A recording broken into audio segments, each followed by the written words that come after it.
What's up, guys? I'm Rob with Useless Hobby Limited, and welcome to Political Theater. Political Theater is the show that takes the spin, preaching, and partisanship out of politics to just bring you, faithful viewer, an objective look of what's going on in the news.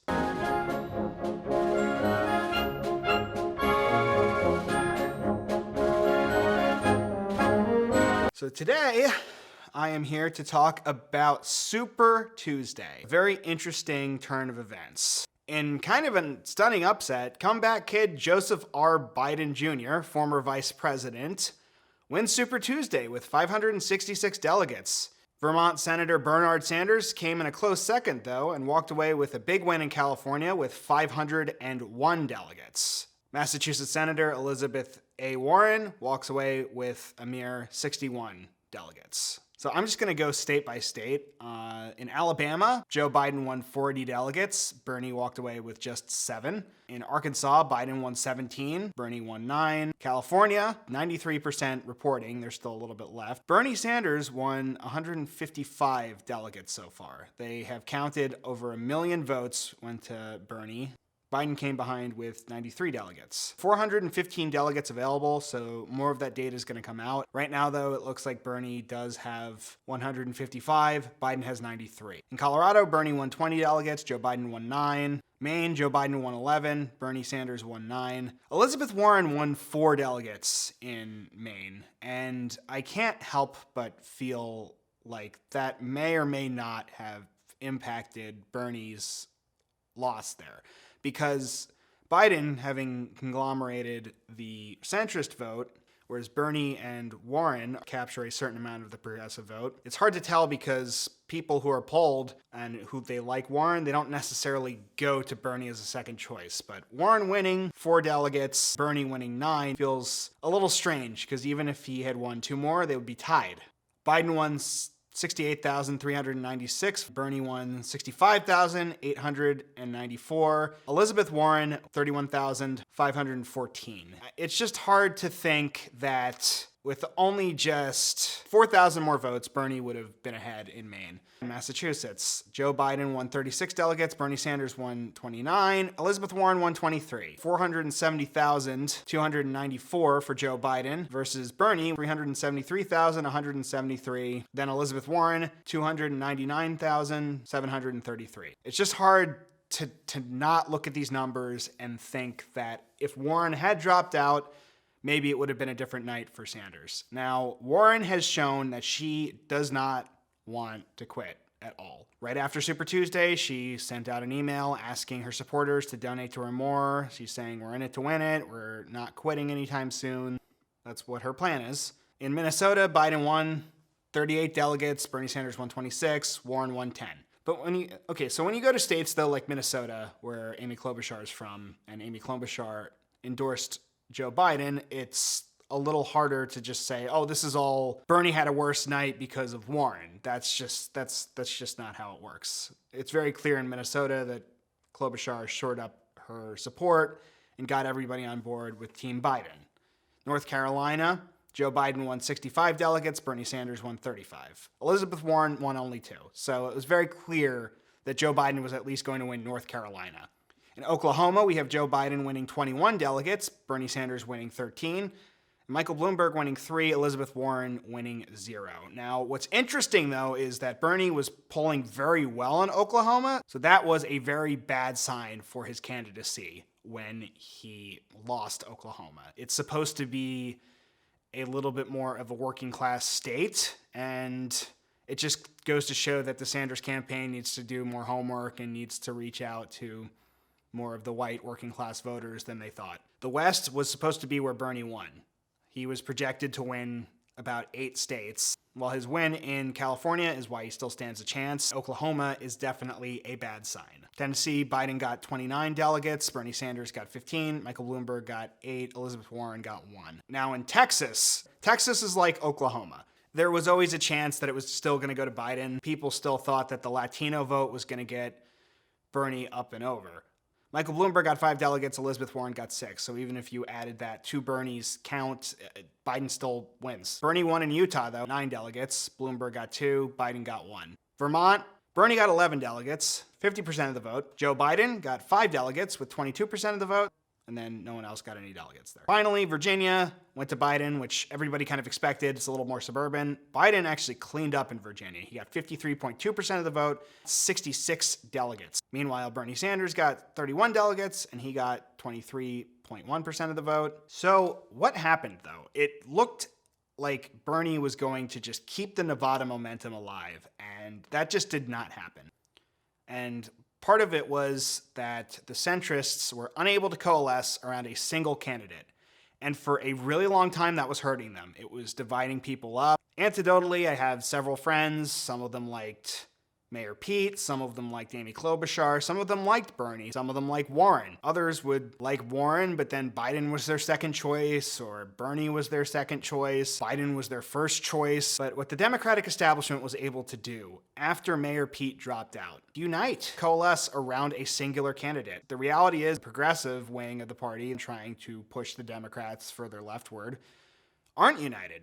Biden absolutely just evolved. They are now in the next stage of the campaign, and a lot of Bernie's momentum was put to the side. This was still a close race, though.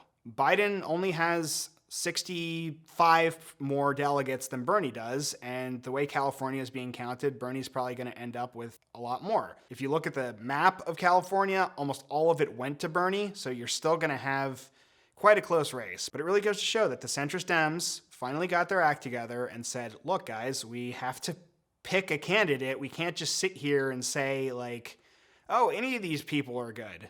No, you have to pick someone.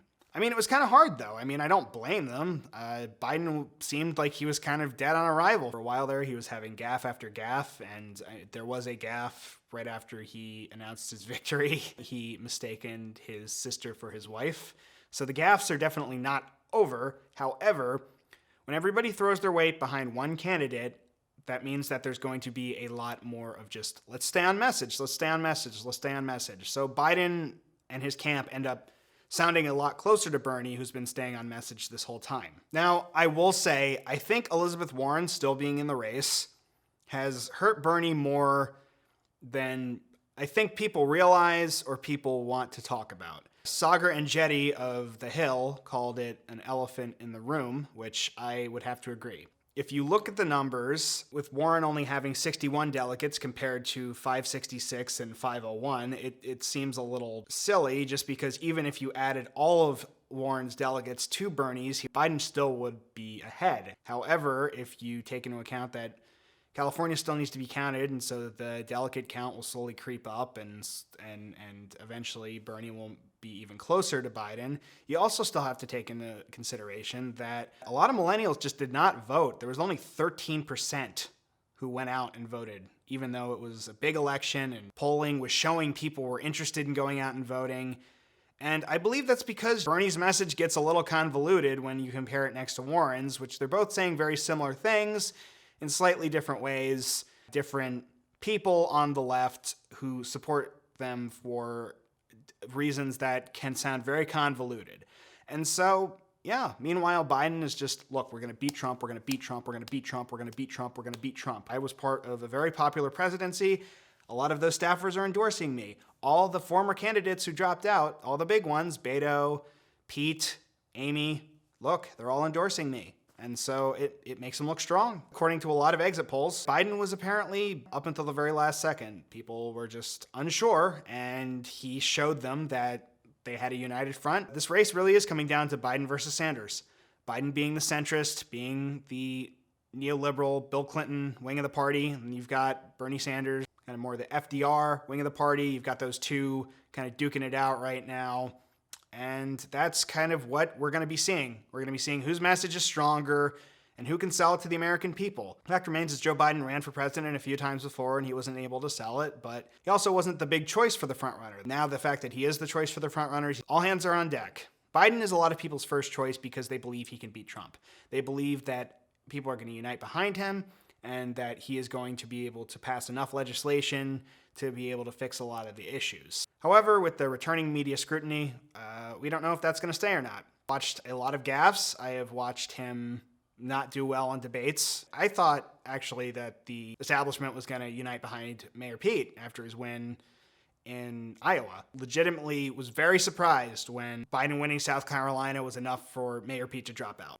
So Bernie still has a very large coalition. He raised $46 million in February. There are people knocking on doors. He has a big grassroots, big earned new media spot, whereas Biden is very earned old media. He has a lot of pundits pushing for him. He's got just people reporting on him in the news. Bernie has a lot of people like the lefties on YouTube or on Twitter, people on Instagram pushing for him. So it really just goes to show, though, that the young people who didn't go out for Super Tuesday might be more of a problem than everyone realized. Bernie's big appeal is supposed to be he's for the working class, he's for the disenfranchised, he'll bring out independents, he'll bring out non-voters, the young. And when that didn't happen on Super Tuesday, yeah, that really does make it look like he's a little bit more of a paper tiger. However, you really don't know in these races. For a while, Biden was doing really well, and then he kept going down in the polls, and people would hear him speak, and that would hurt him. Meanwhile, Bernie's always on message, and he comes across like he has a lot of energy. Bernie still has time to shift the momentum away from Biden. One thing is clear, though, is it's Bernie versus Biden. It's not Bernie versus Warren or Warren versus Biden or Bernie versus Bloomberg, because Bloomberg dropped out and got in line with the rest of the establishment and said, I'm going to back Biden. However, it's interesting though, Bloomberg said that no matter who the Democratic victor is, including Bernie, he was going to put his money behind whoever the person was and make sure that they defeated Donald Trump. So that would be interesting if Bernie ended up getting the nomination, A, he would accept his money, or B, if Bloomberg would still do that. That is yet to be seen, and I'm quite interested to see what the future of that will hold. Now, Biden has a little more soft support. A lot of his supporters were jumping from candidate to candidate to candidate, whereas Bernie's supporters have been with him almost the whole way. Some of them came from Warren before and came to him, but most of Bernie's supporters have been Bernie supporters from 2016. With this turnout of 13% of the youth just being abysmal, if that is a sign for things to come, it might even be hard for Bernie to get a plurality after that. Forget the majority. Originally, Bernie supporters were hoping that they would just be able to overwin, and then just waltz into the Democratic National Convention and be all like, look, all of our delegates, you have to honor us. But that's not what happened. What happened is now Biden's ahead with delegates, and Bernie, while he's very close behind, means that at best it's a plurality, and it's going to be a contested convention, and it's just going to be one more just all out, just bull in a china shop, just like frag grenades flying warfare. Crystal Ball of The Hill TV ended up talking about how she thinks that they need to reach out to Warren and offer her a VP spot or something of that nature. Really just unite the progressive left together, try to bury the hatchet between the two with the whole spat about the sexism.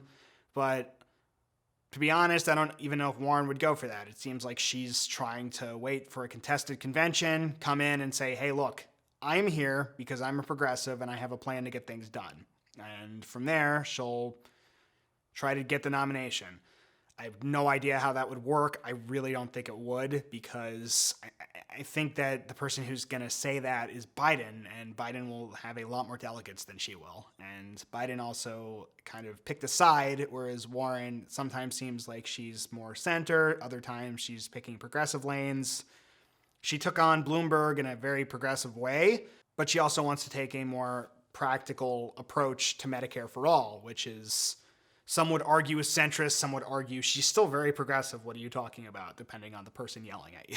If Bernie doesn't start reaching out to people with an appeal to, hey, progressivism means you still get to keep all of your money, you just get taxed a little bit more here and there, instead of just only saying, hey, working class voters, here's this and this, then maybe he'd be able to reach out beyond the people who are already committed to him. Meanwhile, if Biden can convince Bernie supporters, hey, look, I am in fact going to fight for the working class, he adopts probably a little bit more of Bernie's platforms, then I think that would be for Biden to start chipping away at Bernie's otherwise pretty solid base. admittedly, I thought was a little bit more solid. The fact people didn't go out and vote, the fact that the youth really just didn't show up, and then we're going to have Biden. Is he going to have more gaffes, or is he going to try to embody his old self a little bit more? That person was very charismatic. He could get a lot passed, was able to connect with people in a very personal way, talking about being either senator in Delaware or growing up in working class Pennsylvania. This is any person's race. This could go either way. I think it's going to come down to the next few weeks, who's going to be able to sell their message better. So, all right, that kind of concludes it for Super Tuesday. Yeah, when Florida votes, I'll definitely try to make an in-depth video about that. Maybe I'll see if I can go to a polling place and interview some people. I don't know. If you guys would be interested in seeing that, leave a comment below, and I'll definitely see what I can do. Maybe one of the local polling places would be interested in maybe having a reporter or whatever there, and I would do my best to keep the questions objective and maybe paint it more on a national broad spectrum. Maybe I don't know, I can go to a city. I could go to Orlando. I don't know. Let me know your thoughts below.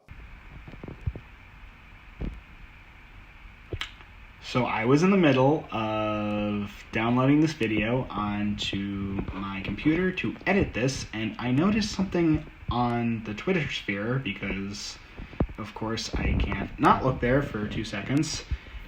And I think that this might end up being a game changer. I found a tweet by Matt Visor.